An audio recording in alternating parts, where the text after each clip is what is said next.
Hi, Alex Polyak here. A big thank you to my friend Elena for the material and idea for this video series. In this episode, we'll talk about 3 more NPCs from GTA San Andreas. We'll look into a cool Easter egg, Sweet's girlfriend, and even a little-known mystical story. Let's get started. You've definitely run into this guy in red while wandering around Los Santos, Las Venturas, or some suburban areas. This character, who also appears at OG Locke's party, is all about music. He's very full of himself and is planning to become a big star. Yo, the best artists get high! Yo, I write tracks about you and your mama. I invented all of it. Whoa, this is a good idea for a song! People say I give my production secrets away. I want your biceps on my first CD cover. He always walks down the street with a slow, cocky swagger, a perfect reflection of his character, as he has ambitious goals and already envisions himself as a massive success. You can be my bodyguard once I make it big. Be sorry once I hit big. Hey, when I get famous, you'll be sorry. Someday you're gonna tell people I rode in your cab.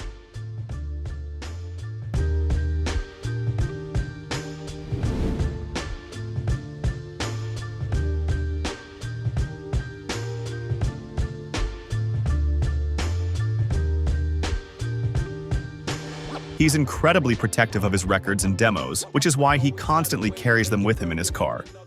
Watch the records. How am I gonna move my records now? Oh, no, my demos! I gotta save my vinyl. Yo, be careful, all my records are in the back. As you can see, he frequently mentions vinyl records. This is a clear nod to him being a DJ, even though he might initially seem like a rapper. Back in the 80s and 90s in the US, DJs were major artists in their own right. They produced their own music and were the core of hip-hop. The fact that he's a DJ is confirmed by his model name in the game files and his themed voice lines. When you set up the needle, holy remix! You hear this on the radio? He's often on his way to important meetings, trying to promote his tracks and get signed to a music label. I got a very important appointment. Hey, I gotta meet some very important record people. The music biz waits for no one, chump!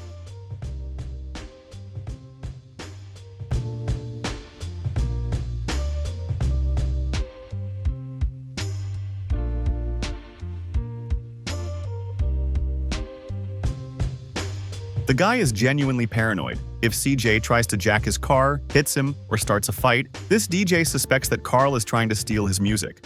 Someone's trying to stop me from recording. Can't stop me or my message. Gonna get my music over my dead body. Which label sent you? Did the record company send you? What do you want, my music? But no matter how big Mr. Red Hat thinks he is, you can't really envy him. His car is his only home. Stop, yo, that's the only thing I own. Please be careful, this car is also my home. That's my house, I mean my car. His appearance is based on the popular 80s and 90s hip-hop artist LL Cool J. This was actually already known, but while analyzing the character's lines for this video, it became clear that the appearance was only part of the hidden reference. It turns out his backstory also parodies the real artist's journey. In his early days, LL Cool J created his demos using DJ equipment. Though it's important to note he was a rapper, not a DJ. He was also ahead of his time in realizing the importance of authorship, trying to control his own lyrics and image. He also emphasized a muscular physique in his image, which sometimes influenced his CD covers. All these traits were captured by Rockstar's writers in this San Andreas character. Always had a way to make it work and find another route.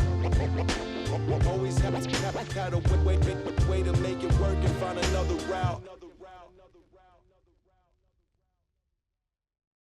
You'll definitely remember this girl. She spawns in the upscale districts of Los Santos and Las Venturas, and she also appears in one of the missions as Sweet's girlfriend. She often acts quite nervous and hysterical.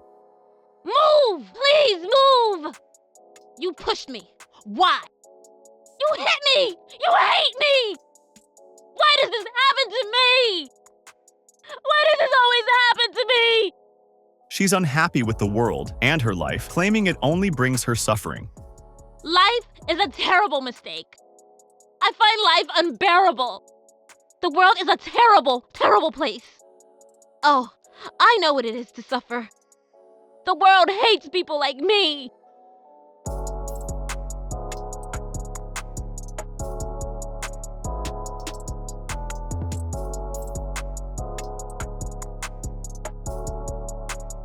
You're gonna make me scream!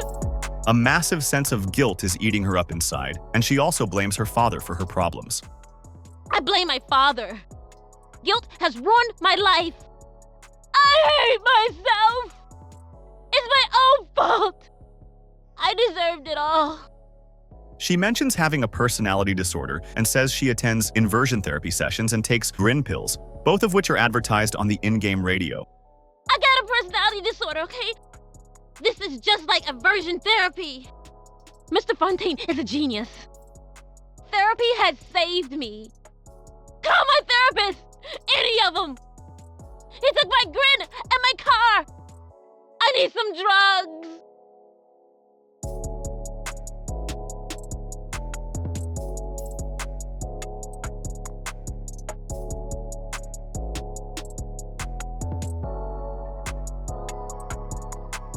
She frequently projects her own feelings onto others, including CJ. You must hate yourself in shoes like that. Have you always hated your life? You're a very sad man. You're obviously very lonely. Funnily enough, she mentions charity and wanting to help people, yet this completely contradicts the snobbish, spoiled behavior Carl often encounters. I just want to help people and myself. I like charity work and designer clothes. I bet you live in a tiny house. My daddy's rich, now drive! Don't ignore me, I'm rich! I'll have you beaten for ignoring me! At times, her behavior is quite questionable. For instance, her disorder seemingly vanishes when she goes shopping, and she complains about how hard it is to be rich. When she finds a guy attractive, she says she'd like him to be her therapist. Overall, it gives the impression that her problems are just tantrums and mood swings caused by an overly luxurious lifestyle. In classic rock star fashion, they are satirizing a specific type of high society, spoiled rich kids whose demands grow in proportion to their wealth. Wealth has so many responsibilities.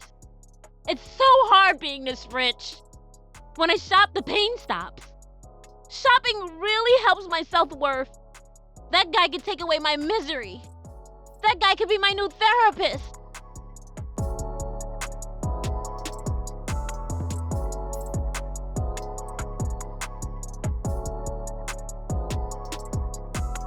Despite all her complaining, she clearly has no intention of dying. I don't want to die! I hate life, but I don't want to die! She's outraged by what's happening in the city, grumbling that it's not what it used to be, and says she wants to move to Ohio. What's wrong with this town? This town has really lost its class. I want to move to Ohio! At the time, GTA San Andreas was developed, and especially during the game's setting, Ohio was seen as a symbol of standard, stable American life. That's why she wants to move there, to escape the madness and chaos of the San Andreas cities. She's attracted to tough and edgy guys, which fits perfectly with the fact that Sweet, the leader of the Grove Street families, was dating her. Look at that handsome bit of rough. My daddy would be furious at him. I love the look of that tough bit of rough.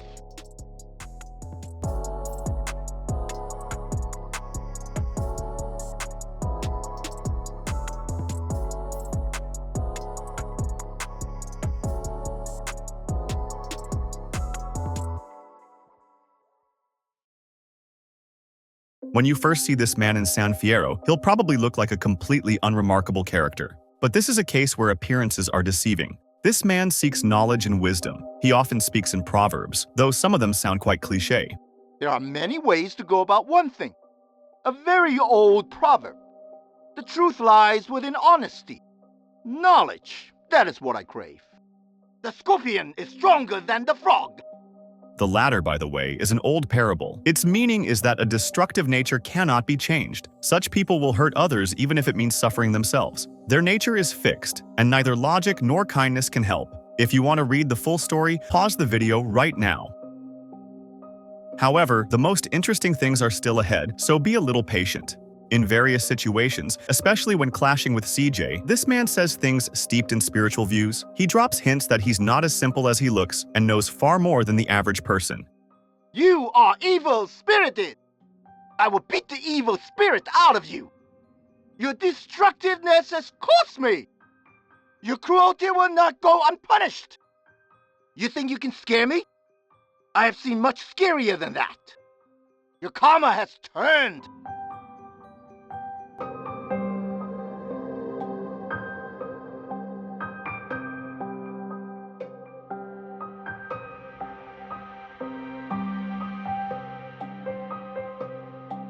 His other lines suggest that he doesn't just follow Eastern religious traditions, but possesses deep magical thinking. He is familiar with the other side where spirits dwell. He senses them and treats them with respect, and they protect him.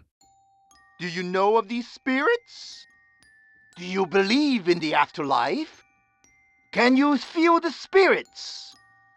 The spirits are happy. The spirits are sad. The spirits are helping me. The spirits will have their revenge. Evil spirits loom around. The spirits are gone. Bless you, you young soul. But besides all that, he has one specific line that might cast doubt on his deep connection to the spirit world. When I drink, I talk to God.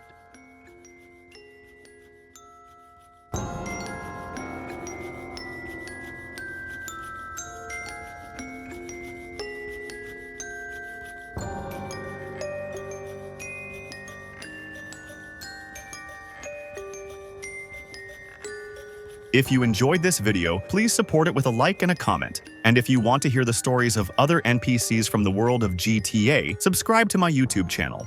Thanks for watching. See you soon.